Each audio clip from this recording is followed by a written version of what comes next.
Alright guys, so in this video we're checking out the iSDT Q6 Nano smart charger. This is their latest budget smart charger, and I think the next one model up is probably about $50 or $60, so almost double the price of this one. This one replaces the Q6 Lite, which I never reviewed, but it's similar in size to the Q6 Plus here that I still have. But the specs are a little bit different. It's 300 watts. This is, I think, 200 watts. I'll show you the specs here in a second. But similar in size here. It's a little bit smaller, so I think they're calling it the Nano. And it is their cheapest charger at about $30. Now, let me just show you the specs here. Most of the iSDT chargers are pretty similar. Here are the specs for this specific charger here. 10 to 30 volts input voltage. You want to make sure you don't go over that, you're going to mess things up. We're going below 10. Output voltage is 1 to 30 volts. Max input current of 9 amps. And over here, max charging power of 200 watts and max discharging power of 10 watts. So those are the things that are most important. And these are all the various battery chemistries that it can charge. And it's a 1 to 6S charger. This is, I think, the same as all the other iSDT chargers out there, so nothing really all that different. Now, looking at the charger itself, you can see this one's in white. It does come in green and yellow, I believe. And actually, in the bottom here, it does show some of the important specs as well, in case you don't have the manual with you out in the field. And I think this is going to be a popular field charger, so you can take a large battery like this here, like a 6S 5200 is what I use in the field sometimes. Drag that out there along with your charger, and you can charge up your batteries out in the field with something like this, nice, small, and portable. So over here on the side, you got your 1 to 6S balance lead, your XT60 output here. On this side is your XT60 input. You have a micro USB for flashing firmware.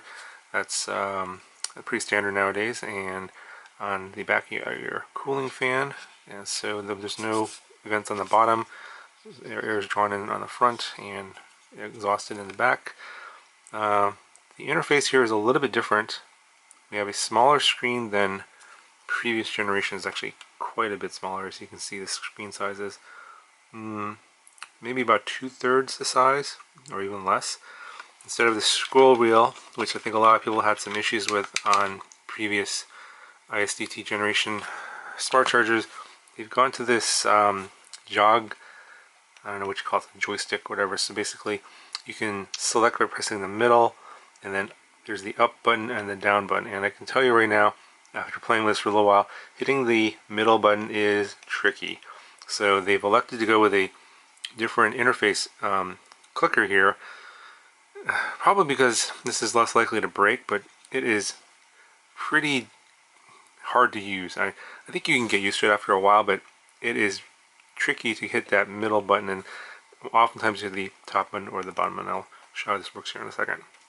Alright, so let's go ahead and just plug it right in.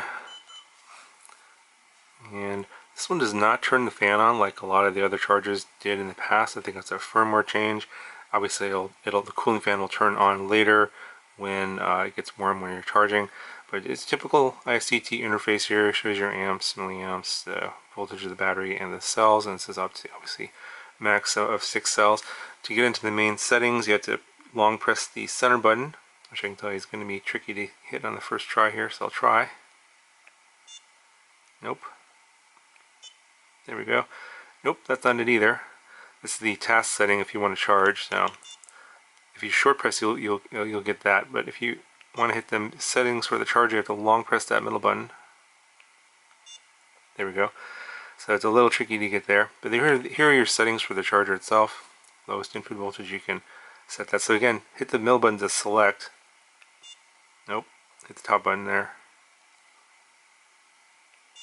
Nope.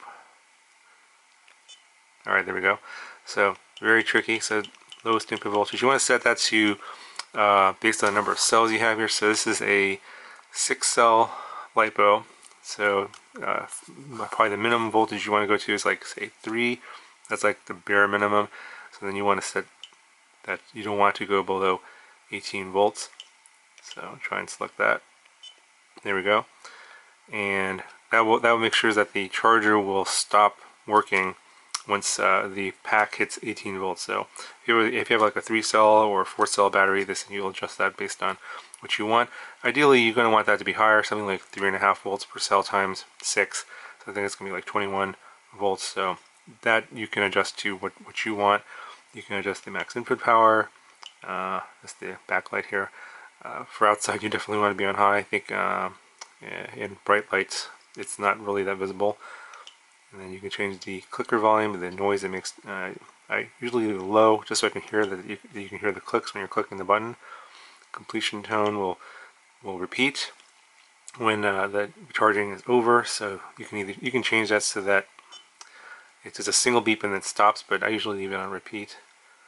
And oh, there we go. Change your language, self-test, calibration.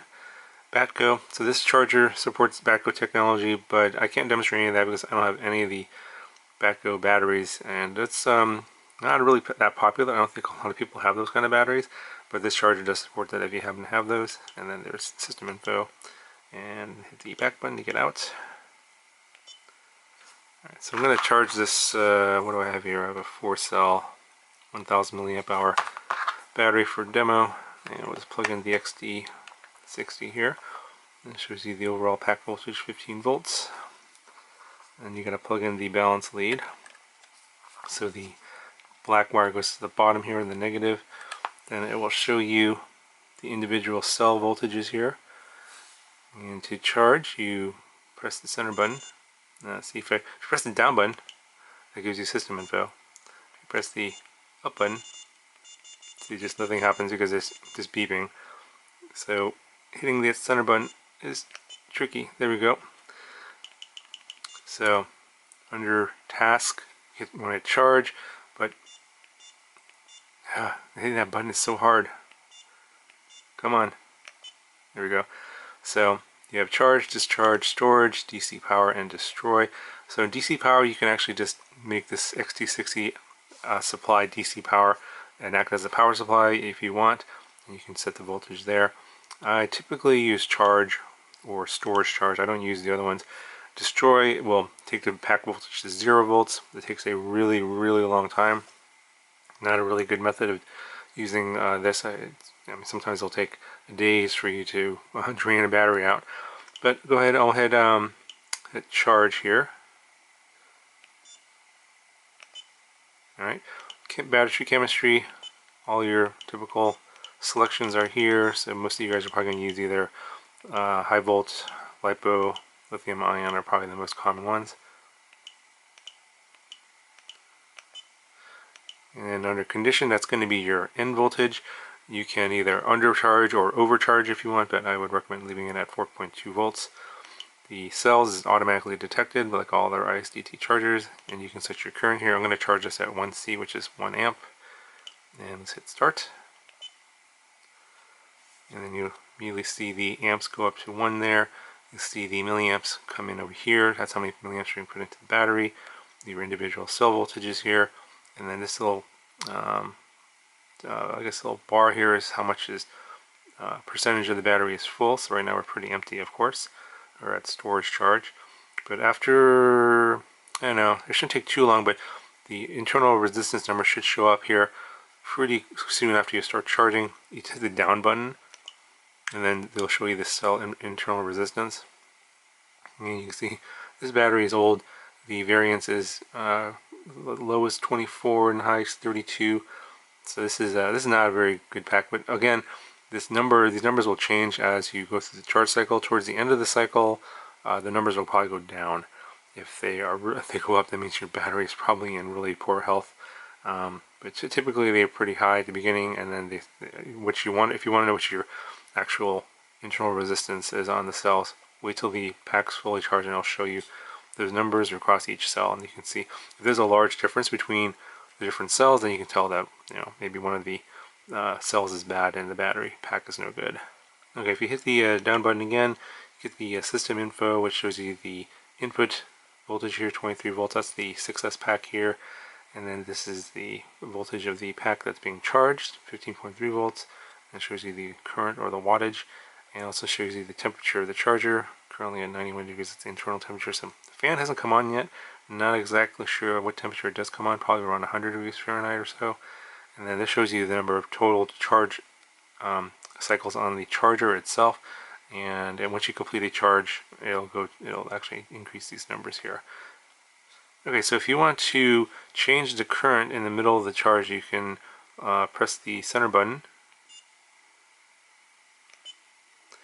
And under task adjust, you can change the current here while it's in the middle of charging. This is normal for iSDT chargers. So if you want to increase the current to 1.5 amps, select that, and then the current will jump up. And that basically speeds up the charge if you want to go faster. Obviously slower is better for the battery, but if you're pressed for time, then you can increase the amps. And if you want to go back in there and stop the charge, just press the center button and then hit stop. And that will stop the charge cycle. Alright, so that's going to do it for this review of the iSDT Q6 Nano Smart Charger. Overall, it's not bad, for the price, for 30 bucks. And if you want a budget charger, obviously iSDT chargers are pretty decent. My only qualm about this charger is the button, and hitting that center button is kind of tricky, as you can see from my demonstration in this video. But other than that, it's my only real complaint about this. I've always had, good success with all the iSDT chargers out there. They've always worked really well and very reliable, and I've never had like a fire or an explosion or anything like that with anything. And I've had several of these and used these for years. So in terms of safety and reliability, I think these are pretty good. It's just that the user interface with this button is the only complaint I have about this particular charger.